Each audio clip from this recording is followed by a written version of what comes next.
अस्सलाम वालेकुम my viewers and welcome back to my YouTube channel में। उम्मीद करती हूँ आप लोग ठीक ठाक होंगे, मैं भी यहाँ ठीक ठाक हूँ अल्हम्दुलिल्लाह। तो फ्रेंड्स, आज मैं आपके लिए लेके आई हूँ ज़र्दा बनाने की रेसिपी, जो एकदम यमी एंड डिलीशियस बन के तैयार होगा, बिल्कुल रेस्टोरेंट स्टाइल, बहुत ही मज़े का, एकदम टेस्टी। आपने ज़रूर रेसिपी को ट्राई करना है और अच्छा सा फीडबैक भी ज़रूर देना है।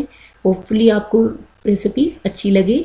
तो आइए इस रेसिपी को बनाना स्टार्ट करते हैं। यहाँ पे मैंने वाटर लिया है। वाटर आप अपने हिसाब से ले सकते हैं, जितनी चावलों की क्वांटिटी है, क्योंकि हमने इसके पानी वैसे भी स्ट्रेन करना है, चावलों को हमने गलाना है, तो अपने चावलों के हिसाब से आप पानी यहाँ यूज़ करो। तो 4 लौंगे ऐड किए, 2 मैंने इसमें बादियान के फूल ऐड किए हैं और 2 टेबलस्पून घी ऐड करके मैंने अच्छी तरह से पानी में मिक्स कर लेना है। घी तब डाला है तो चावल इससे निखरे निखरे हुए तो अच्छे बनते हैं, आपस में चिपकते भी नहीं है। तो अच्छा सा बॉयल आ गया था, मैंने ढक्कन दे के रख दिया था। जैसे ही तो ढक्कन को हटाया है, अब मैंने पहले से भीगे हुए सेला चावल मैंने यहाँ पे लिए, अच्छी तरह से 2 घंटे मैंने इनको नीम गर्म पानी में भिगो कर रख दिया था।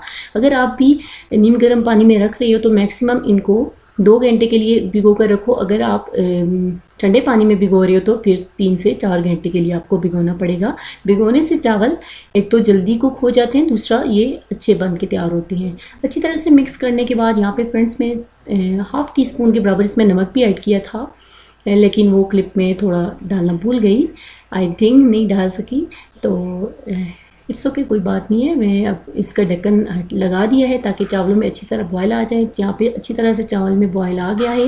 राइस हमारे अच्छी तरह से कुक हो गए हैं, 95% तक इसको मैंने कुक करना है। इससे ज़्यादा नहीं, मैं आपको यहाँ पे चेक करके भी दिखाऊंगी हाथों की मदद से। बस भी मैंने हाथों की मदद से चेक किया तो चावल गल चुका था। बस मैक्सिमम बस 95% तक आपने इसको अच्छी तरह से कुक कर लेना है। तो यहाँ पे मैंने 3 बाउल में चावल ऐड कर दिए हैं, उसमें मैंने 1 टेबलस्पून दूध ऐड कर दिया है। अब मैं थोड़ा थोड़ा इसमें एक में मैंने ग्रीन कलर ऐड करके अच्छी तरह से मिक्स कर लेना है। भी ऑरेंज कलर है तो कोई भी है आप यूज़ कर सकते हो, ऑरेंज है या येलो दोनों चल जाएंगे। तो मैंने उसको भी अच्छी तरह से मिक्स कर लिया। इसमें मैंने मैरून कलर डाला है, तो ये भी, इसको भी मैंने अच्छी तरह से मिक्स कर लिया है। तीनों बाउल में मैंने तीनों कलर अच्छी तरह से चावलों के साथ मिक्स कर लिया है। यहाँ पे मैंने बड़े देगचा लिया है, उसी में मैंने 1 कप भर के घी ऐड कर दिया। आपने भी घी में ही बनाना है, घी में बहुत मज़े के चावल बनते हैं। तो यहाँ पे फ्रेंड्स मैंने 1.5 किलो के लगभग राइस लिए थे, तो उनमें मैंने 3 कप शुगर ऐड की है, रेगुलर शुगर जो हम घरों में यूज़ करते हैं। अच्छी तरह से मिक्स करने के बाद, जब अच्छी तरह से मिक्स हो जाएगा चीनी ऑयल के घी के साथ, तो फिर उसके बाद ना उसी पॉइंट पे मैं इसमें दूध ऐड कर दूंगी। यहाँ पे मैंने फुल फैट मलाई वाला मैंने 2 कप भर के इसमें दूध ऐड किया है। अब अच्छी तरह से चीनी को दूध में डिज़ोल्व करना है। जब चीनी अच्छी तरह से मेल्ट हो जाएगी दूध में, तो फिर उसके बाद हम बॉयल किए हुए राइस ऐड करेंगे। देखें दूध में अच्छा सा बॉयल आ गया है।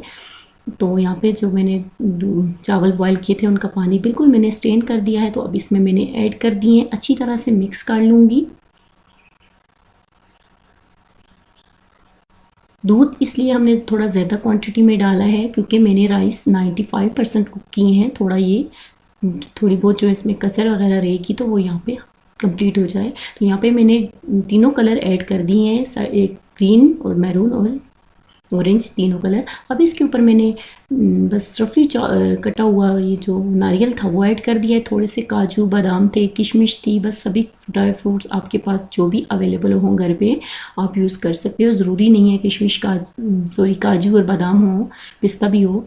आप बस किशमिश और से नारियल से भी काम चला सकते हो। किशमिश भी ऐड कर दिया और थोड़ा सा मैंने नारियल को क्रश करके भी डाला है, उससे बहुत ही अच्छा फ्लेवर आता है। और अच्छा, यहाँ पे मैंने खोया ऐड किया है। खोया भी घर में मैंने तैयार किया था, बाज़ार का नहीं था, बहुत ही मज़े का बना था। मैंने घर पे खोया भी तैयार करके इसमें ऐड किया है। तो यहाँ पे मैं केवड़ा एसेंस का ऐड करूँगी, हाफ़ टेबल स्पून, थोड़ा ज़्यादा डाला था अच्छा खुशबू के लिए। थोड़ा सा अब इसमें मैं 1 टीस्पून के बराबर रोज़ वाटर ऐड कर दिया है।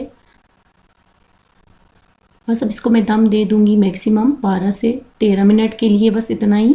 बिल्कुल लो फ्लेम पे इसको मैंने 12 मिनट के लिए दम दिया था। आप देख सकते हो माशाल्लाह से हमारे चावल बहुत ही मज़ेदार, इतनी सब आपको मैं बता नहीं सकती, घर में इतनी अच्छी खुशबुएं आ रही थी। बहुत ही यमी, बहुत ही टेस्टी हमारा ये मतंजन आप बोले, इसको ज़र्दा भी बोल सकते हो, बहुत ही टेस्टी बन के तैयार हुआ था। एकदम चावल भी नहीं टूटा, एकदम निखरा निखरा चावल बन के तैयार हुआ है। मैंने इसको सर्व कर दिया है। अच्छी तरह से मिक्स करने के बाद मैंने एक बड़े से प्लेटर में ऐड किया है। ऊपर कोकोनट क्रश किया हुआ डाला है, कोकोनट कटा हुआ डाल दिया है, थोड़े से वही काजू बादाम ऊपर भी डाल दिए हैं। अब साथ ही किशमिश भी ऐड कर दूँगी। ये जो मैंने साथ में जामुन भी मंगवा लिए थे, और ये जो खोया, वो जो एक वाइट वाला है, ये खोया है, ये भी मैंने घर पे तैयार करके इसको मैंने इस तरह जामुन की शक्ल दे दी है। और ब्राउन वाले जो है मैंने बाज़ार से मंगवा लिए थे। बस अच्छी तरह से इसको डेकोरेट करके मिठाइयों के साथ एक अच्छा सा लुक दिया। जितना मेरे से जूम हो सका जूम करके ना मैंने आपको दिखाया कि बहुत ही मज़े का यमी एंड डिलीशियस बन के तैयार हुए। आपने मेरी इस रेसिपी को ज़रूर ट्राई करना है और अच्छा सा फीडबैक ज़रूर देना है। इसी तरह की अच्छी अच्छी वीडियो देखने के लिए मेरे चैनल को जल्दी से सब्सक्राइब कर दें। वीडियो अच्छी लगी तो लाइक कर दें। मिलती हूँ नेक्स्ट वीडियो के साथ, तब तक के लिए अल्लाह हाफ़िज़ एंड थैंक्स फॉर वॉचिंग।